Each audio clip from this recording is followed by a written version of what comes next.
Well, today's episode is going to be a little interesting and different. As you know, I did last time 2 reviews. Well, today is going to be the same thing today. So, what we have is more on New Japan Pro Wrestling, and this time we have the Super Junior Tag League taking in place. We're also going to determine who currently is at the top of their game, most likely that could go to the finals. We even got AEW Dark Elevation with some very interesting matches that took place during that time. But also, we got some news updates that we definitely got to be sharing what's been going on in the world of pro wrestling. So, get ready for another episode of Deleted Wrestle Zone. Are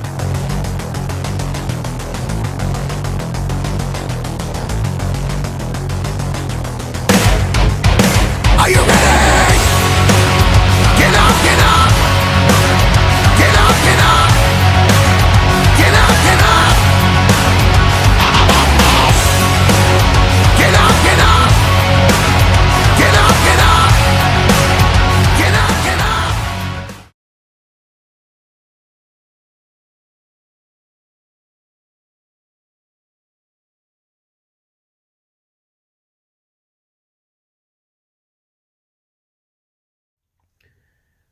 Welcome, everybody, to Deleted Wrestle Zone, all things that is pro wrestling with AEW, NXT, New Japan Pro Wrestling, Impact Wrestling, the National Wrestling Alliance, various promotions, wrestlers, matches, and championships. I am your host, J Rod here. So, let's begin with New Japan Pro Wrestling, and this time we're with Super Junior Tag League, as you know, with all 5 matches. We're not going to focus on the other matches that started before that, so we're just going to focus on those. So, our first match we're going to talk about is Kushida, and of course, the Jet, Kevin Knight, comes out with new gear. Now, some of you may say, isn't that inappropriate due to the fact that he's still young line? I would say yes, but I think Kushida wanted him to feel like more of a team-based type of thing. But it's okay to feel that way because, he's Kushida. They take on against Clark Connors and Ryosuke Taguchi. I thought this match was pretty fun. Interesting because, I know Taguchi and Kushida have teamed up in the past, but there was no actual storyline in this one. But it was Clark Connors who picked up the win with the trophy kill onto Kevin Knight, gave them 2 points. So right now they have the total points of 4 with 2 wins so far. As for Kushida and Kevin Knight, they only have 2 points. What that means with 1 win. Now our next match is we got the House of Torture, Dick Togo and Show taking on Catch 2 and 2, consisting of Akira and TJP. Now, you know for a fact in these type of matches when it comes to House of Torture, they would cheat the win by using any means necessary to win it. However, at some point of the moment when we saw Akira and TJP put both of these guys in a submission move, here comes Evil and Ujiro taking hostage of Gideon Gray, who was at their corner, forcing them to quit, to surrender. Basically, now this is a tactic they have done before. Dick Togo done this before with Miho Abe back at I think it was the G1 Climax last year, I believe. But it was effective. But this time it wasn't due to the fact that Aussie Open were there to take care of both Evil and Ujiro. But of course, there is one thing that was Plan B for Show, one way or the other, and that Plan B was none other than the wrench he always uses. But as you guys remember, the last time that this happened, of course, TJP gave a Francesco Akira the helping hand by removing the wrench during the best of the Super Juniors. But this time, Akira returned the favor. Now you know how Show is with the wrench. But this time he got away with. They tried to pull an Eddie Guerrero. Now, if you guys know what that means, it's when he pretends that he got hit. Referee didn't see that, but however, they managed to use the 2-on-2 onto Dick Togo to pick up the win. So right now they are at the top with 8 points with 4 wins. As for House of Torture, Seto. So we don't know. I don't know if the House of Torture will make it through, but we'll see. Now, our next match, we have El Lindaman Alex Zane versus the Flying Tigers. Uh, Tiger Mask and Robbie Eagles. I thought this match was pretty dope in every way because I'm a fan of all four of these guys. So anything could have been possible to work with, in every way. But it was, of course, the cinnamon twist by Alex Zane onto Tiger Mask that gave them the points. So right now they're also at the top with 8 points, with 4 wins. As for Flying Tigers, 4 with two wins so far. Next match we got Suzuki Goons, Doiki and Kanemaru taking on LIJ's Titan and Bushi. Now these two teams hate each other completely, but the only dynamics is in this particular. Um, Kanemaru normally teams up with Despy, but not this time. He has Doiki, and this time same thing with Bushi. Instead of Hiromu, he has Titan, who has been a very helpful partner and also someone he can collaborate with in the ring. And I think that sets it off. But it was El Ángel Mortal onto Doiki by Titan that finished off the match, giving them the next 2 points. And now they're currently also at the top with 8 points, winning 4 matches so far. As for Suzuki-gun, they're also at the bottom with House of Torture with 0. In our main event, we have Bullet Club, Chris Bay, and Ace Austin taking on Chaos, Leo Rush, and this match was unbelievably good because there's certain similarities in these two within these two teams. I was impressed by every moment that they took place, but in this case, it was Leo Rush with the final hour that finished off Chris Bay, giving them the next 2 points. And much like the other teams with Lindaman and Alex Zane and Catch 2, they're in fact tied with 8 points. Same thing with Bullet Club. So at this point, Bullet Club, Chaos, LIJ, and Catch 2 are tied in 4. Now this is going to be a little crucial at this point. There has to be a breaker. Who's going to walk out as the winner? So we may see that in the upcoming weeks to see how this has progressed. However, in this case, I know that Catch 2 are undefeated in this matter. So we'll see how that goes out. I think that's pretty much it right now with New Japan. Let's move on with AEW Dark Elevation.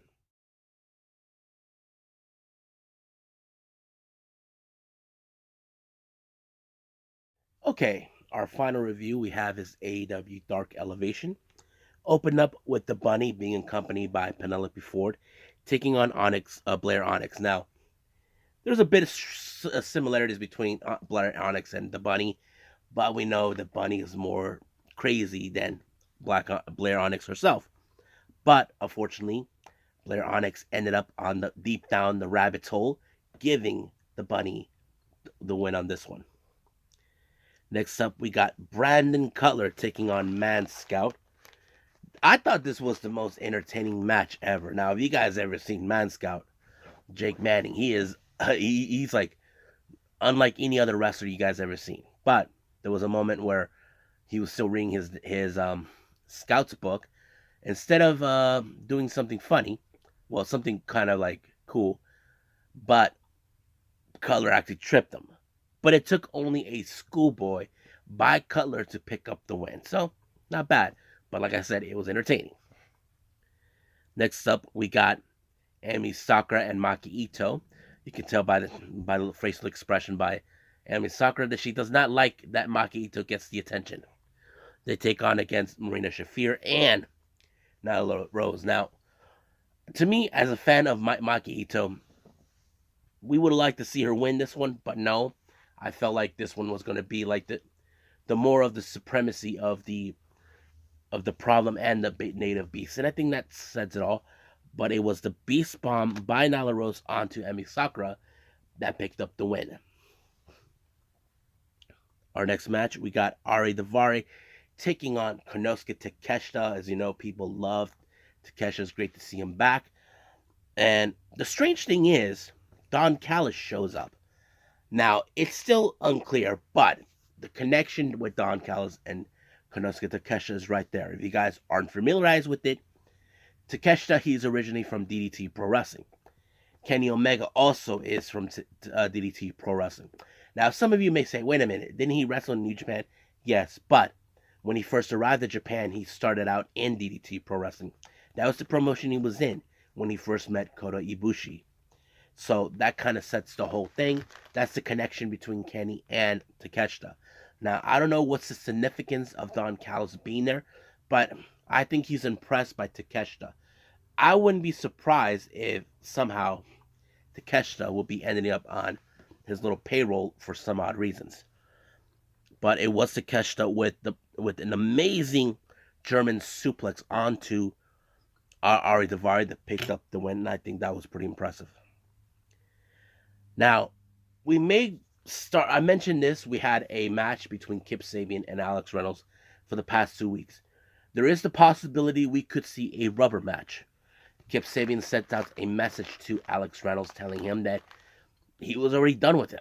But Alex Reynolds wasn't feeling like he was done with him at all. So, looks like this is going to be an interesting feud that we may not see on television, but we may follow it in either Dark or Dark Elevation, whatever the two comes up. Now, our next match, we have Lee Moriarty versus excuse me, with Robert Anthony. Funny thing is, Stokey Hattie normally is with Lee Moriarty, but not this time. So, it was very interesting, but Lee Moriarty walked out as the victor when he applied the Border City crossface onto Robert Anthony to pick up the W. Next up, we got Jay Lethal and Satnam Singh along with Sanjay Dutt taking on Joe Alonzo and JPA. Now, it's been weird to see Joe Alonzo in there because I know they had some issues with him in the past, but it looks like they're willing to put that to the side. But that wasn't the one thing that was impressive. Now, Jay Lethal had Joe Alonzo right on his shoulders. Satnam Singh picked them up like maybe up to 10 feet. And bam! That was pretty impressive. I mean, I know Satnam Singh, he's 7 foot, and he took him up to maybe 3 more feet up to the air to make it 10 feet, and that must hurt like hell. So that's how he picked up the win on this one. Now, during an interview, Ethan Page, as you know, we want to know how his feelings over losing to Ricky Starks, but apparently he has other things in mind. As you know, he's still trying to bully both Private Party and Matt Hardy in every aspect, but however, Smart Bar Sterling and Ari Daivari are trying to come up with a business deal because if you guys remember last time, Matt Hardy did a twist of fate onto Ari Daivari that kind of took $50K off from Daivari and gave it to Ethan Page. But apparently there's been a compromising decision they are planning to do. Now our next match, we have the Best Friends along with Rocky Romero taking on Davey Bang, Freedom Ramsey, and this clown named Yabo. But during this match, you can see Chuck Taylor looking at Yabo. It looks like he doesn't like clowns, you know, who wouldn't be afraid of them. So basically, much of the match was distracted by Yabo, by Chuck, but it did not stop there. But it took the combination between both Trent and Chuck to finish off Davey Bang. 1, 2, 3, it was done right from there.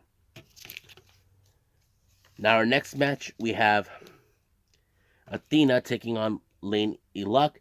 Now once again, we no longer see the wings again by the fallen goddess Athena. It looks like her attitude has changed.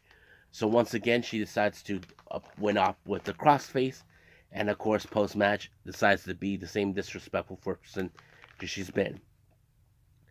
Next match, we have Isaiah Moore teaming up with Chaos Project to take on Private Party and Matt Hardy. Now, luckily, there was no twist of fate being involved in this one, but it was, of course, the combination of double swanton bombs by both Private Party onto, I believe it was Isaiah Moore that picked up the win. However, Ari Daivari decided to set up a match between both himself with the varsity athletes, Tony Nese and Josh Woods, to take on Matt Hardy and Private Party. But however, Ethan Page gave permission for Ari Daivari to apply the twist of fate onto Matt Hardy in any way possible. But this is a way to torture Matt Hardy one way or the other. But somehow we can guess that maybe Matt Hardy will find a way to overcome this little trickery by Ethan Page. Now, our main event, we have The Factory, Nick Comoroto and Aaron Solo taking on Ortiz and Eddie Kingston. Now, much of this match, they tried to separate Ortiz from Kingston. It did not work that much until Kingston was able to get in. He fought his way through the whole thing. But it was the ghetto clutch by Ortiz to Aaron Solo that picked up the win. So it was pretty good matches in this one, but nonetheless very entertaining. So I think that's pretty much it what we have. Now let's move on with our lasting news updates.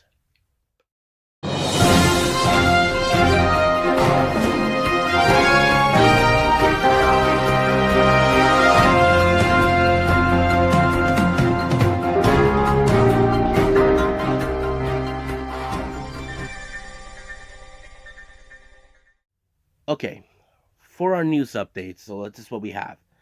Updates from GCW. For the Wasted Time pay-per-view taking place on the 3rd, which is this Saturday of December. A match has been announced for tag team action. We have Axton Ray and the Iron Beast, Shane Mercer, taking on the Bang Bros, Davey Bang, and I forgot his partner's name.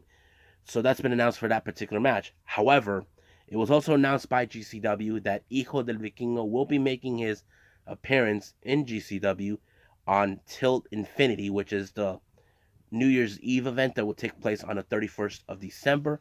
So he's been announced for that one. News has been appearing about Andrade El Idolo. As you guys know, we haven't seen or heard from him since that altercation he had with Sammy Guevara. We don't know if that whole thing is for real, but it turns out that Andrade has torn his pectoral, which is the same kind of injury we saw with Cody Rhodes months ago. So it's good to hear that he is doing good. He's recovering from that. We don't know when he'll be back. We don't know how long this has been quiet, but we'll find out soon enough. But there's no timeline or indication when he'll be back wrestling, but we'll just stay tuned for that.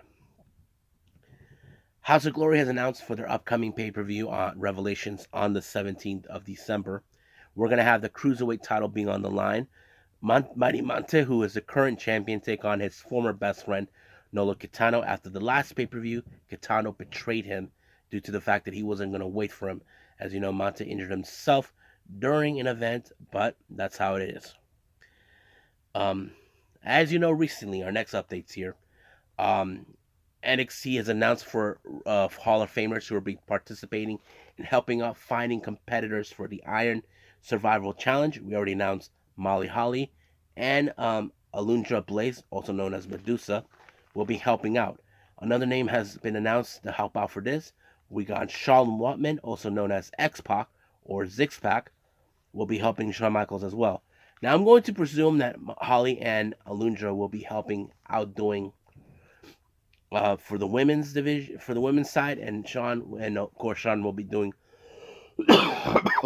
X-Pac, and Shawn Michaels will be doing the men's. That's my presumption from there, but there's no indication about that yet, but that's what I'm going to presume. So we'll just got to wait and see. Now, our next update's coming from Pro Wrestling Guerrilla. As you know, we got the Battle of Los Angeles coming up soon. Their 5th entrant has been announced, and that is none other than one half of the Motor City Machine Guns, Alex Shelley. I thought that's going to be a very interesting development taking place. Now, our next update, this is a huge one. This is coming from CMLL. They're going to have a female Bicentennial Cup tournament. This is between Mexico and U.S. Certain wrestlers will be participating from both sides. Now, if there's any criticism about certain things, I'll explain it. This is more of the 200th anniversary of diplomatic relations between the two countries. So that's the reason this tournament's taking place. So here are the women involved in the matches is set. We have Dalis will be taking on Lady Frost. Jaro Chita will be taking on Evilise. Now, I know some of you are going to question, isn't Evilise Puerto Rican? Yes, but she was raised here in the U.S., so that's the thing.